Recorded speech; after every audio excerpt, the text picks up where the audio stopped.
Hey everyone, me again. So one of the last few remaining fairly decent deals in surplus are these CZ-82 pistols. They can easily be had, at least at the time of this recording, for something in the 300s. Sometimes they'll go on sale for even less than that. You can get them for some price in the 200s even. The downside is, of course, the spare magazines can be a little bit hard to find, can be a little expensive. There are a couple of aftermarket options out there, but are they any good? Are they worth your money? Are they a complete waste of your money? I figured I'd look into one of the more prolific options that are out there, specifically these that are marked MFG CZ on their floor plates. Some retailers actually market these as if they are CZ factory original magazines. Some people say don't believe that nonsense, that they're cheap Chinese garbage, that you should basically, yeah, waste of your money, don't touch them, don't use them. I don't know specifically where they actually come from. I can say with near 100% certainty that they are not CZ Factory magazines, and we'll look into a few reasons how we can know that. So first of all, let's take a look at our original. We can see that the construction differs. We don't see this dimple on our aftermarket magazines. We also see these seams in the construction on the front and back of these magazines. We don't see that on the original. So this is clearly a difference in the construction. You could argue, well, maybe they just changed the design. Maybe, but no. As you saw, this original magazine goes in very, very easily. It just dropped free. If you look at these, now, of course, I was exaggerating it for effect, but it really genuinely does get stuck. It doesn't come close to dropping free. I'm pushing on the magazine release. It's not coming out. Pretty much you have to pry at it to get it back out again. Now, this is the worst one of the two, which is why I have it marked with a piece of tape.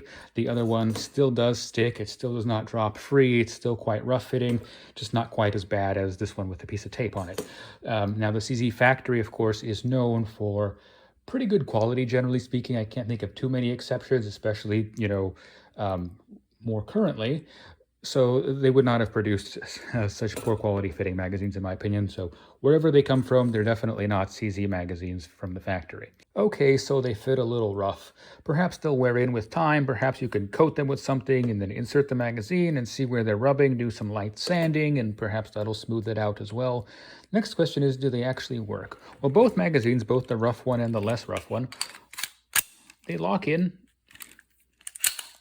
They do lock open on empty. As far as I could tell, that all works okay. So you can see it doesn't quite drop free, but this one is a little better. It comes a little closer to dropping free. So I'll roll in some range footage as to my testing, and then we'll draw some conclusions after that. Okay, this is the better of the two magazines.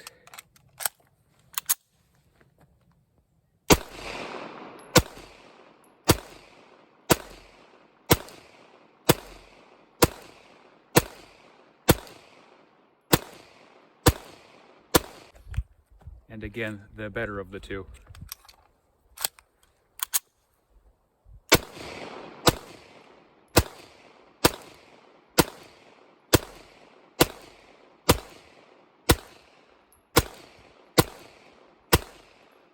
Now the really bad one.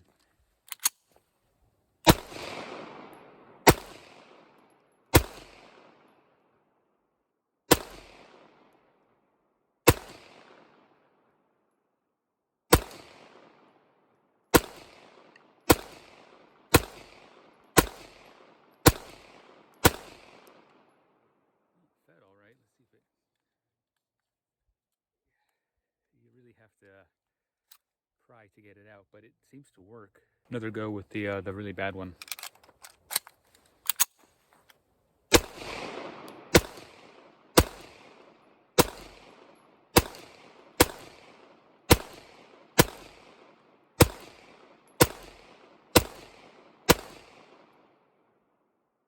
Still seems to work okay.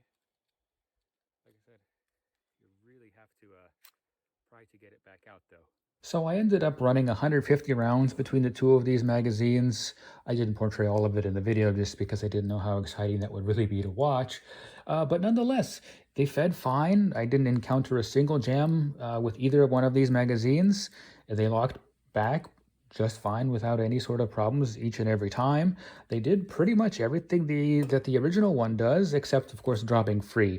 They did loosen up just a little bit, but you know, you still had to pry them out, as you likely saw in the footage there, especially this particularly bad one. Maybe with time, like I said, maybe with some sanding, it'll get a little better. So my conclusion, basically based on my experience with these, is that they can work as a range option. Personally, if you were going to use this pistol for any kind of serious purposes, whether it's like home defense, self-defense, or whatever, a decent factory magazine would almost certainly be the way to go. But for, you know, shooting at the range, just to have some additional magazines, you know, loaded up and good to go. In my case, it seems like they can work. I've seen some reviews that are a little bit less positive than my experience, but I can only report to what kind of happened in my case. And in my case, they seem to work fine. That's, I suppose, really it. Thank you for watching, as always.